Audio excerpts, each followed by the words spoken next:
All right, Trade Secret fans, welcome to episode 19, kicking off 2023 with kind of a new twist on the podcast, at least for today.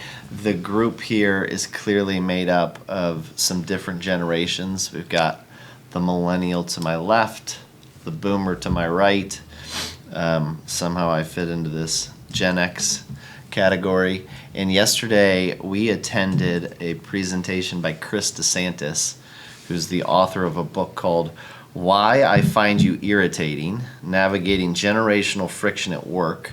And given the generational friction that we've experienced on this podcast over the last year, and just candidly during the day, watching how three different generations interact with each other in the workforce, we thought it'd be a good idea to go to this event and then debate what we learned or didn't learn yesterday, depending on who you talk to. And then after that, we're going to segue into the real estate topic about how there's some generational issues in the real estate industry that are real and in front of us. But we'll get to that in a minute. Still in dry January, so you'll see coffee cups instead of bourbon, which is... It's also like 9:40, well, 10, 10, yeah, 15. we're filming early today. And it continues to be a rainy day every single time we do a podcast. So we got to fix that. But hopefully some snow. Hopefully we'll transition to some snow today. I don't even know where to begin because I feel like we are dealing with dynamite this morning, but... Well, just to touch on your intro. Yeah. I wouldn't call it generational friction that we experience here. I think we have generational perspective.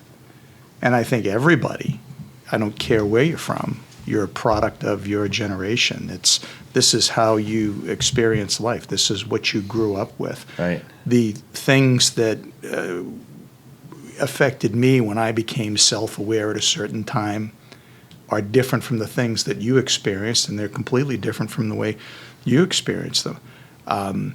The people that taught you, your parents, your teachers, came from a different perspective. My parents were part of, what do they call them? The traditionalists. But their experience of growing up included the Great Depression, World War II. They had all sorts of things that impacted their life that they tried to, drop down to the next generation. So I think no matter what happens, you are a product of your entire upbringing and the history and the chronology of that, which is one of the things I disagreed with him. He said that this is Chris. Yeah, Chris. Yeah.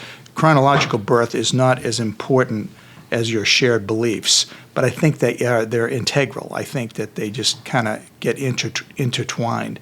So at least that's a quick. Well, but I think, not to totally hijack your whole plan for that. Well, there wasn't a plan, but there is no plan. I think where the friction comes in is where the generations lack or don't aspire to understand why the other generations that are not theirs and that are not like them are the way they are. Just by way of an example, people in your generation, Michael, so the boomer generation will say millennials are soft or entitled or whatever it may be, that we don't we want more things and we don't want to work as hard. But I think there's also a failure to understand that we are fortunate to have those circumstances because your generation worked so hard and the generation before you were. So sometimes there are very criticizing things said about our generation, but really your generation worked to be better than the generation before you. Kevin's generation worked to be better than the generation before them. So I've never understood a resentment towards younger generations, because you should always want to be setting younger generations in your family and otherwise up for a better future or a better upbringing than what you had. So it's my parents always be like, you don't know how good you had it. And I was like, well, wasn't that your intention here though? Wasn't that your intention? Like, you wanted me to be worse off than you growing up? Oh, So it's I agree with you older 100%. generations will criticize the things that they worked to put in place for us. And that's what's also interesting to me as I do hear, and again, this is a generalization, but 9 out of 10 people in your age group that I will talk to about these things have no hope in the future generations. Whereas, like, I think the generations after us will be after me, like the Gen Z, what was it, Gen Alpha, whatever it is now, will be the ones to change the world. So it's like the older generations have disdain for younger generations, but the younger generations are optimistic for generations younger than them. And I find that's where the friction is, from my perspective. But friction in general or friction at the workplace? Both. Yeah? Yeah. I mean, yeah, both. Yeah, I think the way people work from my generation of growing up, and in all aspects of it, working for one company versus working for multiple companies. Yeah, Chris said yesterday the average length of stay at a company for the millennial generation is 3.9 years. Mm-hmm. Yeah. I mean, he didn't give the average of what the boomer generation is, but it's got to be 30, 25, 30. I don't know. Can't be. It's not 3.9. I don't know whether it's just the same company, but certainly within the same industry. You know, I mean, I'm of a generation that was literally the cradle to grave employee. Right. IBM, Xerox, companies like that. I mean, IBM, the quote was, "I've been moved."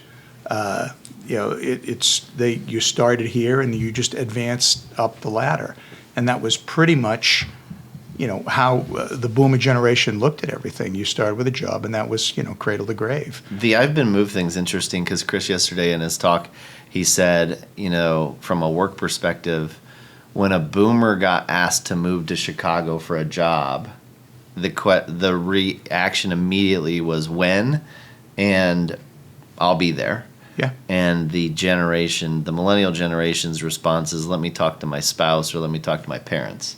Like, it's a totally different response to the same question, and pretty fascinating when you think about it. He called it the do-tell phenomenon. The boomers just, whatever they were told to do, they did. Mm-hmm. And the millennial generation or the Gen X or the Gen Z doesn't have that same perspective. Yeah, and I think that you're a Gen Xer, right? Yep, Gen Xer. Check my notes. Irrelevant, according to Chris. He's a cusp.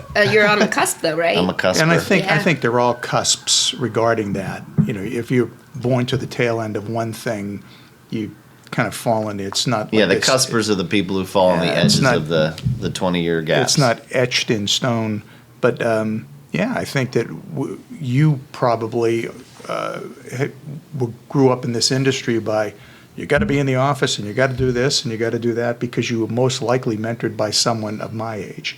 Correct. And that is part of how your work ethic is ingrained in you, whereas it's probably, you can see how the world is beginning to change and are probably more receptive to that change than me.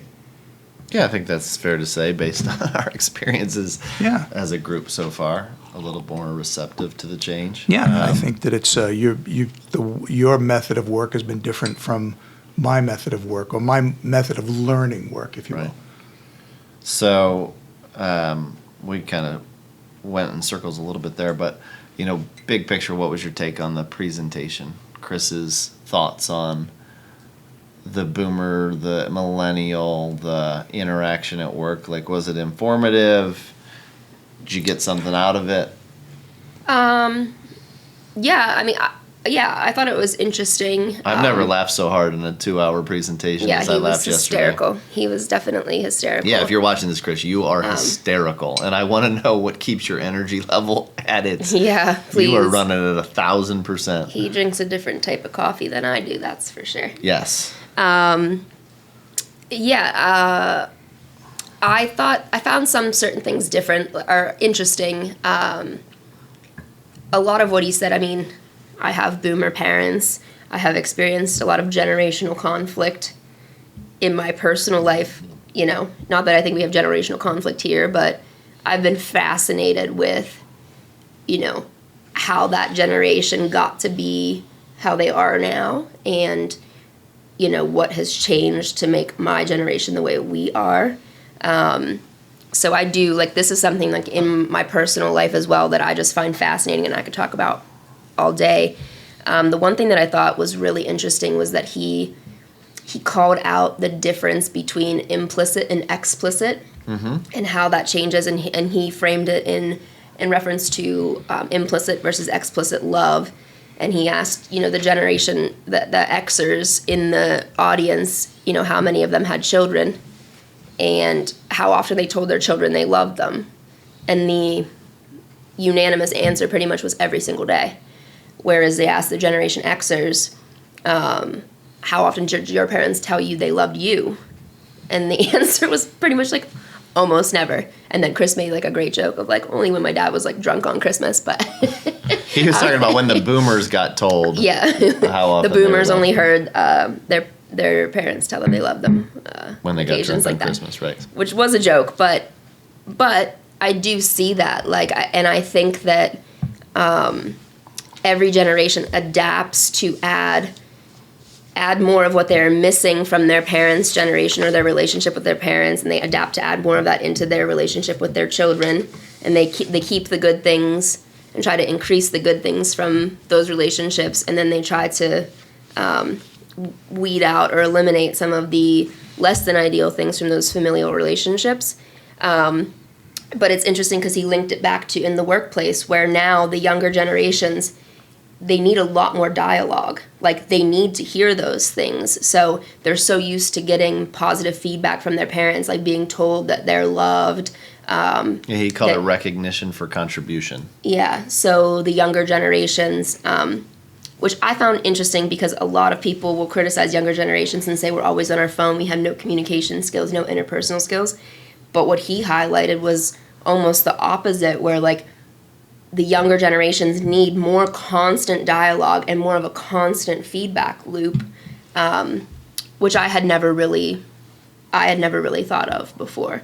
But it's interesting, the juxtaposition with our growing propensity in younger generations to use technology, but simultaneously needing more interpersonal communication and feedback. That's something that I'd never recognized or considered before. But Do you I think think it's that's accurate? For sure. Yeah.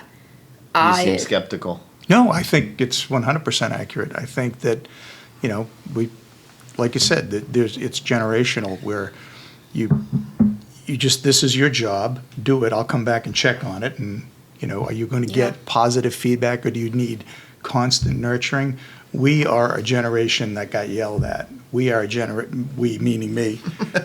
We are a generation that got yelled at. We are a generation that experienced corporal punishment. We are a generation that, you didn't do something right, you got taken to the principal, you got the strap when you got home, and then the whole neighborhood ostracized you. So it was it was embedded into you. It was kind of a negative reinforcement. So you probably avoided being even highlighted at all. Yeah. Do you think that's healthy? Personally, for me, yes, absolutely. I'm a big believer in spare the rod and spoil the child. I think that, again, you have to look at my upbringing. It worked for me. I realized there were consequences. You mentioned that the things that irritate you about my generation, sometimes I think that my generation is irritated by there doesn't seem to be any consequence for people of a younger age. Now, every generation thinks that the next generation is going to destroy the world. I don't. You are the well, exception. Maybe you're the exception because growing up, rule. That was one of his bullet points yesterday. The next generation is going to destroy the world. Elvis Presley and the Beatles were, they're going to be the death of society, and who is this guy that's shaking his hips, and so on and so forth. And then the television became the idiot box, and so it's just, I don't know whether that's kind of like that rift that always goes between that particular generation, and then that's probably what caused me to parent, and for the most part your parents, for me to parent the way I did, and my children, who are your age, there's the result of that. They think differently because we parented them differently. Do you think your kids are millennials? Like, do they fit into the generalization of millennials? One of them does. Mm-hmm. The other does not. The older or the younger? The older does not. The older is an extremely old school conservative guy. Is he a cusper? Is he almost Gen X? Or no? What would 1990 be? No, he's younger 92. than me. Yeah, so no. 92 and 94. So they're right in the thick of it. 94 is almost a The gen. cusper the other way. Yeah. Yeah. And both of them are spend all the time in the office, which kind of, I'm sure, is a mimic to, how I raised them. Right. Work was paramount, and that's something you have to do, and you have to provide for your family, and, yada, yada, yada. But my parents worked. So the thing that I took away, the other thing yesterday, a lot of what he said about millennials did resonate with me, except I do think I grew up in a socioeconomic stat class that is maybe not the one he was talking about. My parents worked their asses off my whole life, both of them working, blue collar jobs to support 3 children. And, my mom would come home from a whole day of work and cook dinner and do laundry. And, they were always working, but I saw that, and I saw how hard they worked just to provide for us and to give us the best life. And I never realized when I was growing up that I had less than others. And it's because they worked so hard to make it so. But also seeing how hard they worked, I thought, I don't want to have to spend my life working that hard just to provide for my family. I would like to be able to take a deep breath and not have the constant stress of paying bills and providing for the children. So I think it made me think about more of a work smarter, not harder kind of mentality. Not taking anything away from what they did, but I saw what they had to go through and thought, I would like for it to be different for me when I have a family, and not ridiculing how they raised us in any way. But. Yeah. It's interesting. He said that the Gen Xers are raising the Gen Zs, right? Is that right? An alpha. And alpha, yeah. Yeah. And it was interesting. I admittedly found more intrigue from the conversation yesterday relative to my personal life and raising a family than I did as it relates to a more productive workplace. I didn't really... he did try to tie it back to work a couple times, and maybe it's because we have a small team, even though we do cross a lot of generations, and we don't have, we're not IBM, but it resonated way more to me about the personal side of raising children than it did about the interaction between the 3 of us or the 4 of us. Mm-hmm. Yeah, and I think that the whole idea to truly understand generation impact, you really have to go back to the personal aspect of it, because it is so personal. And I think that the boomers were the ones who raised the millennials. They were our children, and you were probably influenced. I guess I'm saying it skips a generation. He said that we were the irrelevant generation. Yeah, well, you probably got a lot of what you learned. It's the parents before you that kind of instilled certain aspects of, before me, not necessarily your grandparents or I think that it always follows down because the next group of children that we are raising are the ones that we had, so that's a little bit more direct contact. Yeah, and I think sitting in between the 2 of you, both literally and figuratively, right, from a generation perspective and at the table, I witness the differences between your generational, nuances, the generalizations of what you're supposed to be like on a day-to-day basis. But I think that there's a level of respect and appreciation for each other that almost trumps, like he calls it, why you irritate me at work.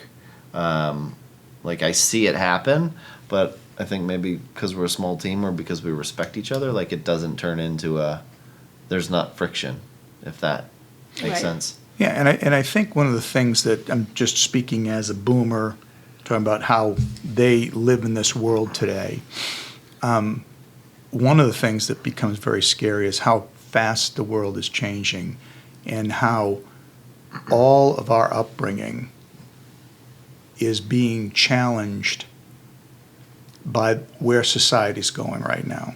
All right, and this is I don't mean When you this, say all of our upbringing, you mean your generation's upbringing? everything I was told as a child, okay, or as an adult. And where do you learn things? You learn things from your parents, your school, and your peers. He put a huge emphasis on the school situation yesterday, which I had never given any credence to, but it wasn't just like how your parents raised you, but what the education system was buying into at that time.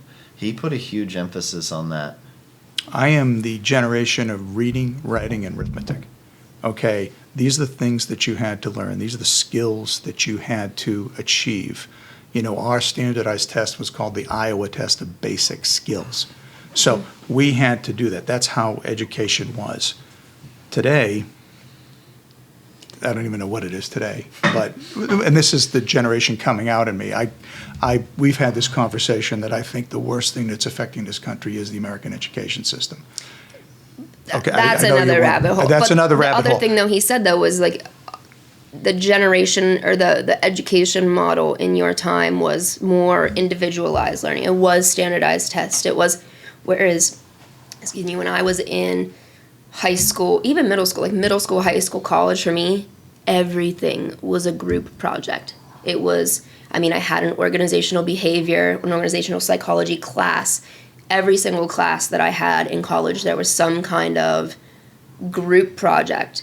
So I was brought up for the second part of my education working collaboratively with a team on almost everything, whereas he said your generation, and probably for the majority yours, your educational upbringing was all independent focused work, standardized tests, projects on your own, whereas it shifted to a more collaborative model, which I do feel prepares you for a workplace. Like most workplaces, it's not go in and just do your own thing all day. Like there is, I think, probably 90% of the jobs that people are in life, there is some kind of collaborative, team-based atmosphere that requires understanding how to work effectively with other people.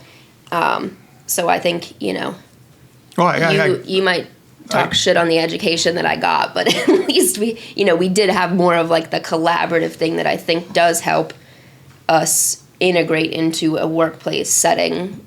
Well, and fast forward to today, like even past your generation, he made the comment, which rings so true to me. Like if a teacher today reprimands a kid and sends a note home, the kid doesn't get in trouble, the teacher gets in trouble. Versus when Michael was in school, and even when I was in school, and probably even when you were in school, if the teacher wrote a note home, the teacher didn't ever get questioned about that. And it is a fascinating phenomenon. But that thing, when he said that, I mean, he made a couple of generalizations in the presentation. I do feel like that was a generalization. I mean, I have friends that have children that are in school, and I don't think that criticizing the teacher for every parent is like a first reaction. So I think that's a generalization. I mean, when your kids are all little angels. Not exactly, but... Well, but I mean, like, have you ever gotten a note sent home by a teacher? I mean, well, And they is don't that send your notes first per se, reaction? but they You're talking about my children or me? Yeah, they send an email, and it's not our first reaction. Our first reaction is the teacher's probably right. But your I would kids are say, of school age now. Yeah, but I mean, would say their peers and our friends, their first reaction is the teacher's wrong, which is insane. It's absolutely insane. it is. And- I mean, but I don't know if that's a generational thing or more of just like parents living for their children, I think it's a generational thing. It's a generalized generation thing. Yeah, I don't think generalizations there's a reason why the generalizations. I don't think that's an absolute thing, because I have friends that have kids in school, and when a teacher sends home a note, the parents take it seriously. It's absolutely the default button. It's more often than not. It's rare that the parent is going to back the teacher. Well, I would like to pull the audience on this one. It's the two reasons why people aren't going into the education profession. They don't get paid, and they're defending everything they do, versus being respected for what they got hired to do, which is try to educate the kids. But and again, this is a different, in public schools, this is a rabbit hole, but public schools are not in the education business. They're in the matriculation business. They are get them in, get them out, get them in, get them out. When I was a kid, we walked. No, everything was better. No, but we had, you talked about the everything was, I'd interpret that as personal responsibility. It's your job to do this homework assignment. You didn't do it. You're the one who gets reprimanded. Okay, it's not a team thing, or Johnny didn't do this, or whatever. It was all, this is going to fall on you. You have to perform. But in the team sense, it's still, there are personal responsibilities, and then it's the team's responsibility if someone's not pulling their weight to manage that situation to make sure that it gets done. Right, but that's a pretty big task for someone who's a fourth grader. Well, how do you learn to do it ever then? If you don't, where do you start? I don't know where you start, and that's a completely different conversation, but I think what I was trying to make is it got away from personal responsibility and became more of a group kind of thing. And I think that did work change because that's how you were taught, or is how you were taught what caused work to change? I don't know which came first regarding that. But I think that's probably one of those things that, looking back, I don't know whether it's right or wrong, and whether or not it's going to turn out to be, we'll see how that happens. I'd be curious to know, there were about 100 people in the room yesterday, what percentage of the people who walked out of that room, something's going to change in their work situation. From that seminar? Yeah.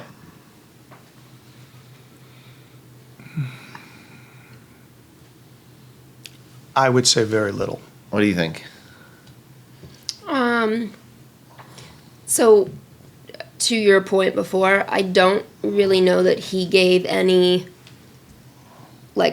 straightforward tips of how to manage this in the workplace. I think it was more of just, calling to light the characteristics of these generations that are in the workplace now and why they have the characteristics that they have, but I don't think that there were practical applications of how to manage it. Right. And he did warn a little bit. He said he wasn't going to be prescriptive in this conversation. Which, because every company is different, and how team, I do understand why that would be a difficult thing to do.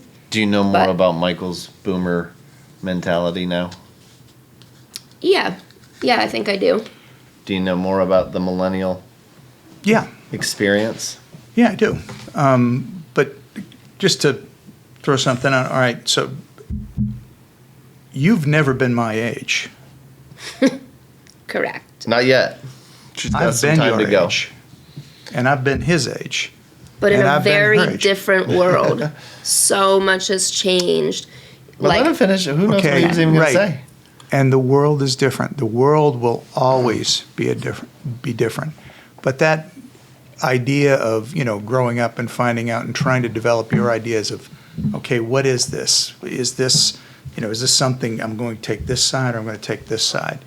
It's when we talk, whether it's business related, all of our conversations, and I think you'll agree with this, are you would defer to the fact that we have experience, but that does not negate that we don't want to hear how you would approach a problem because it's going to be different.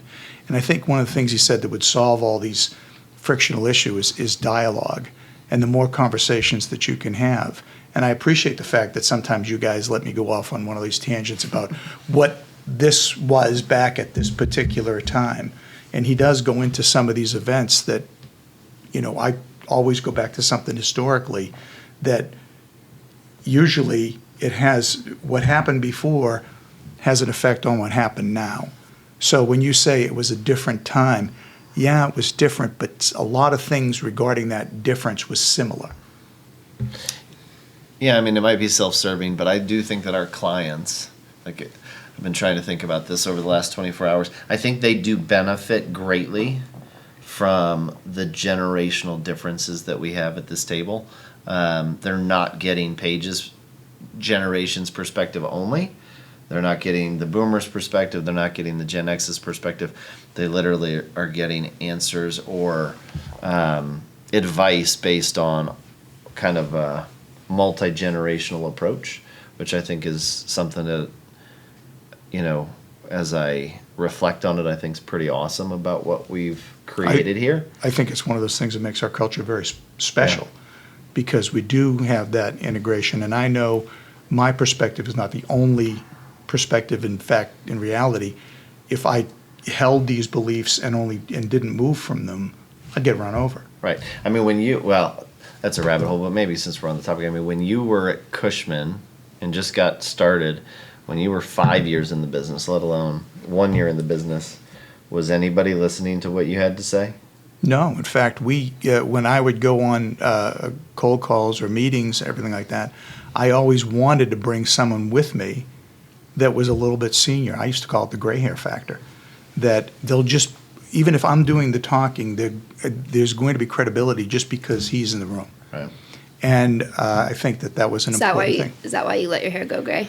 No, actually, that was kind of a natural That's thing. why I started dyeing mine gray. Yeah. Actually, the gray hair factor. Maybe I'll give that a shot. But no, I think it's a good segue into the current situation in the real estate world. So CCIM and Crew put together a research paper about women and men and age in the industry, and it's fascinating because as we sit here today, we're in January and February. We're going to have our 5th teammate. At that moment in time, we will be 3/5 women and 3/5 millennials, which is unheard of in this industry. As of 2020, the percentage of women in the workforce, this is all real estate, commercial only, not residential. If you look at residential stats, they flip completely. But on the commercial side, only 36% of the commercial real estate industry is women, and that's asset management professionals, brokers, developers, and finance professionals. I would argue, just based on anecdotal evidence and experience, that the number of brokers in the women category is less than 15%. There's no way it's pushing 40%. I mean, definitely not in the Pittsburgh market. I don't know. I think other markets are. I mean, it's less than like better. 10% at the SIOR events, so it's definitely not 30. But in any event, it is a real thing coupled with a boomer situation where you've got 45% of the workforce globally, not just in the brokerage industry, is now millennials. Boomers are retiring. If you look around the room in our space, the gray hair factor is a real thing. And there's not an influx of youth, the millennials or the Gen Zs, who are stepping into the industry. So I'm fascinated with how that's going to play itself out over the rest of my career, the next 20 years, for sure. Paige's career. You're probably not as worried about it, but no, but it's a thing, and actually it's a thing that you've just watched happen. yeah. And there was a while there, and I don't think it's just specific to the commercial real estate industry. I'd say anything in finance. I'd say this, and if you probably looked over that service sector, I bet those percentages are relatively the same as the percentage of millennials, the percentages of women. I think historically, though, commercial real estate is at the bottom of the rungs on all of those buckets. Yeah, but there's still some that are like, look at private equity. Like It's even worse. Yeah, I think that there's, in every one of those things, there's going to be a gap of this age group versus this age group. And that will be, there's going to be a dearth of talent in that particular decade or whatever time frame that might be. Because for some reason they either didn't get into it. I mean, now, is it, you said 45% of the people in our industry now are No, in the workforce. in the workforce. In the U.S. workforce. What is the millennial component in real estate? Did they go into that? Or? They didn't. There's not a breakdown, and I looked hard to try to find it. But again, just purely anecdotally, even if you just look at the Pittsburgh market, it is a fraction of the workforce. You said in SIORs it's less than 10%, correct? The women thing is less than 10%. What about the millennial thing? You did say there were a lot of young people. Yeah, at the so they've last made a big conference you went press of getting all young people to the table that are in the business, but I still think getting into the business is difficult, especially so if you take everything about what we learned yesterday about the millennials, not what I think about them or what you think about them, but what Chris pointed out, it's the opposite of how this industry works. The industry historically, and there's going to be a sea change clearly, historically is no pay, no recognition, a lot of hard work for 5 years, and then maybe you might get a pat on the back. Like, it's a institutionalized thing. I mean, I lived it, you lived it. There's a SIOR guy who just reached out from Seattle yesterday. He owns his own company, and the question to the entire SIOR community is, how do you bring a young person into this industry today knowing that they won't come work in an industry where they can't get paid? They graduate college, but the historical approach is, you want to come work at, name your poison, Cushman, JLL, CBRE, come work for free, and 2 years later we'll see if it works out. Like, that's not going to fly when you're graduating college with $250,000 of debt. Like, it's just not going to happen. So, No, that's I mean, what are always your, been. like, you're in the NAIOP developing leaders thing. Like, what are they, like, what are your peers saying? So even though people are still going to like straight commission models, I think there is a transition away from that. They're either given, $60,000-$70,000 that they then will need to reimburse some proportion or all of. But I haven't talked to anyone lately that is just waiting for a deal to go through in order to collect a paycheck. So I think people are realizing that that's not, you can't ask people to work for free. You can. You can, It worked. But also, I mean, there's both of us did it.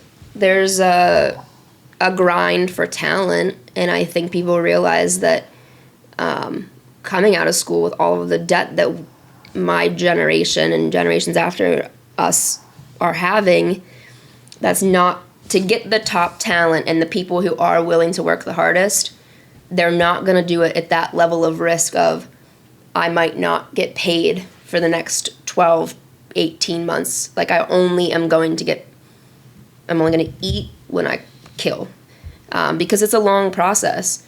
And also, like, I think it's kind of shitty, and I know that, like, this is rich coming from me because I've never had to live through this, but I think there is a lot of work that happens behind the scenes before a transaction gets closed or a project gets completed. And along the way of that, you collect other information that is valuable in continuing to build the pipeline of the business or continuing to just help you learn what's going on in the industry. And so I think, like, there can be such a delay, even though you are doing the work every day, until you see the end result, and to not be compensated for the work that you're doing in the interim, I think it's a crappy model of like a commission only thing. I don't know. Some people like it. Some people, it definitely motivates them. I think my generation, younger generations, like, I think that model will be hard pressed to survive, given the attributes of these generations, given the college debt that they're coming out of school with, and given the fact that we value our time and we're not willing to put in all of that effort for no guarantee of some kind of income. Which is, to me, the most interesting thing about real estate in our industry and the generational gap is that as of fall 2022 at the National SIOR conference, the only mission I had was to talk to people about compensation models. So I can only speak anecdotally. There's no study. Like, Crew didn't do a study, CCIM didn't do a study. But if I talk to 100 people about it, 99 of them are still living in the very traditional work for free, straight out of school, either make it or break it. And that there's going to be a break. Because Liz, I mean, she's sitting right here saying it doesn't work, but the industry hasn't changed. At the same time, though, I came into this industry like I was 30 years old. I already owned a home. Like, I wasn't able to go into a straight commission model because, like, there's no way in hell I could just, like, move back in with my parents. And, like, so kids coming out of school, they do live with their parents longer to delay, you know, having to hit those life milestones of buying a home. Like, the things that they financially can't do as quickly because of the debt that they've amassed in college. So Chris yesterday said people are after college are living with their parents longer now than ever before. So maybe someone right out of school could do that. Right. Maybe But it's me, a third career. I mean, or a I was second career. 6-7 years after college, maybe 8, that I got into this industry. And at that life stage with, like, the expenses that I had, I mean, that was not feasible for me. Sure. So being 23 and being 31, getting in the industry are very different things. I agree with everything that you said. I also think that there is always going to be that person, okay, that looks at this industry as my ability to earn is limitless. And they will take that shot at the brass ring no matter what they have to do. And I don't know what, you know, when you started out, but when I started out at Cushman, you know, I worked nights. I worked as a bartender, and, you know, whatever you could do, because I knew that there was that carrot in the end. Now, that was me. I don't think this industry is built for 2% of the entire population. Right. You know, this is a very challenging thing, just specifically because of that compensation model. But there is that light at the end of the tunnel, and if that statement of the typical Gen Xer is in a job at 3.9 years, is that what you said? No, the millennial, not The the millennial, Gen Xer. the millennial, 3.9 years, where it takes you 3 years to figure out what your job is. Yeah, geez. That is just a completely unsustainable in model. some industries. I mean, I've worked in other industries where a year and a half in, and I'm bored. I'm not being challenged. And then you leave. You know what I mean? Like, you start to get unfulfilled and you look for something new. Yeah, this industry, 3 years in, it's still. Oh, this is still, you're still struggling. I'm still struggling. I'm 18 years in. Yeah. Well, I think you always, you're always, it's a treadmill. You have to keep on going and keep on going. And there's nothing to fall back on. So it's a very interesting industry. Yeah, I mean, the blocking and tackling remains the same, but the market and what's happening is so dynamic that you always have to be learning. There's no way you can. And how people do business. Right. I mean, it's Absolutely. not like cold calling, picking up the phone and calling someone up to talk about a property or to talk about their real estate needs is nearly impossible now. Mm-hmm. People aren't in the office answering their phones. Like, we've got caller ID. People don't answer numbers they don't know. We have a voicemail system you mean, get caught in there, and it's like, you know. Don't worry, call me. If I don't know your number, I'm picking up. That's a surefire way to get me to answer. Mm-hmm. If I don't know the number, opportunities on the other No, end. you got to leave me a voicemail. Well, I would say you're an anomaly with respect to that. But, yeah. So Both it's it's generationally? interesting. No, you particularly. This is not a generalization. So you Most think- people, when they see a number that they don't know, they do not pick it up. I am exactly the opposite. If That- I don't know the number, I'm definitely picking it That up. would make you the unicorn. Well, if you're a unicorn, you want to come learn about real estate, come knock on our door. Well, Call. call. Do not text, whatever you Yes, do. yes. Don't text me.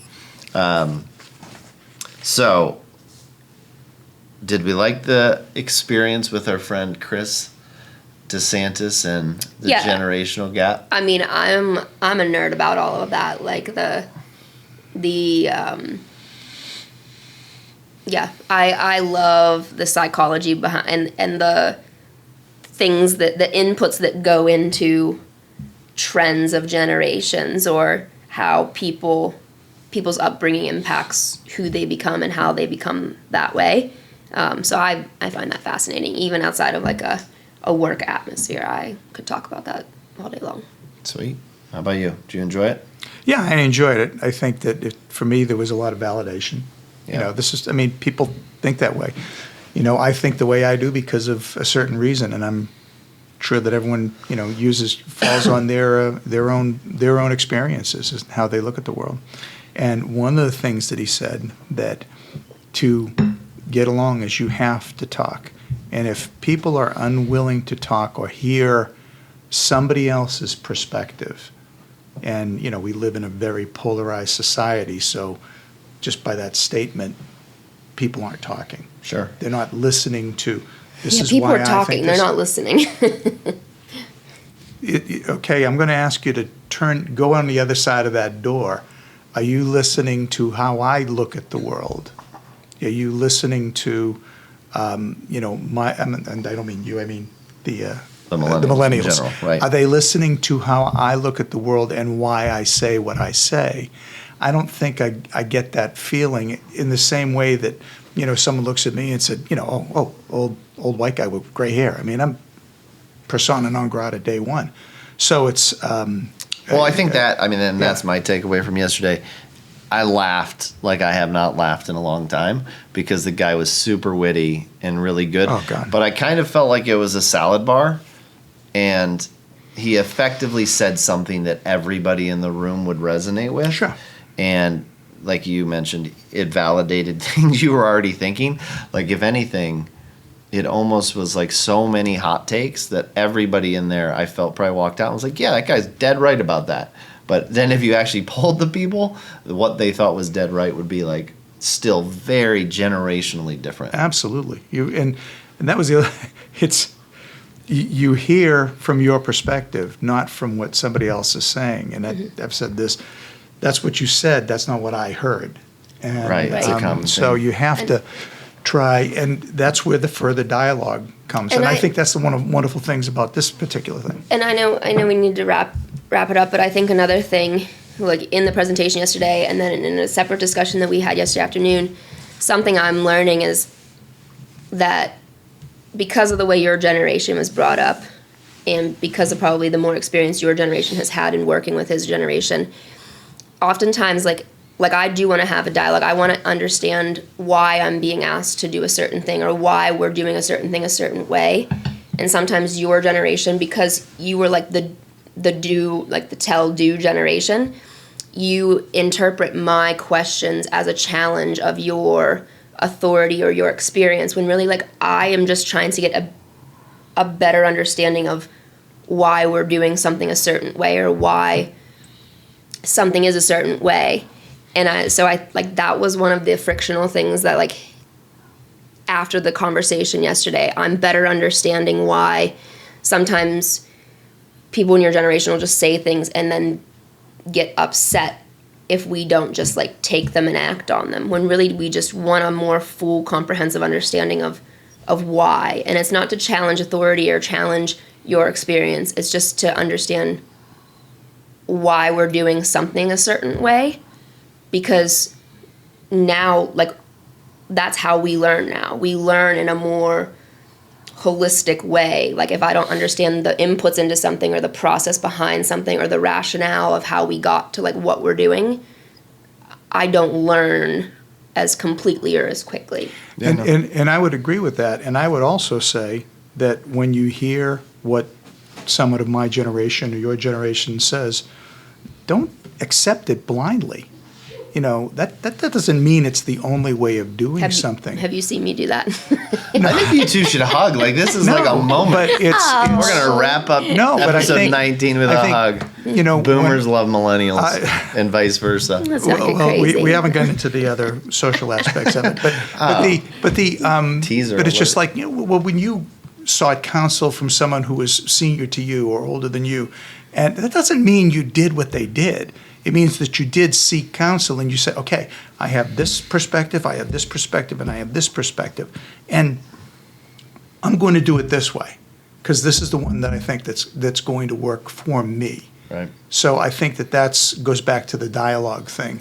Everything will always change of how you approach things, but the more inputs that you can get and the more diverse the inputs that you can get, the better it's going to be. Well, I think that's a wrap right there. Yeah. Dialogue and communication. We failed at keeping it under the timeline. Kelsey's over there waving her hands, and we're just we were chatting close, away. and we are looking forward to an amazing run in 2023. There's some great guests about to be announced, so some big excited. announcements on the Totum front too. Yeah, some big announcements. We kind of teased it a little bit, but February is going to be an exciting month. So stay tuned. We'll talk soon. And if you've got any recommendations or questions, reach out to us via info@totumrealtyadvisors.com. Thanks and have a great day.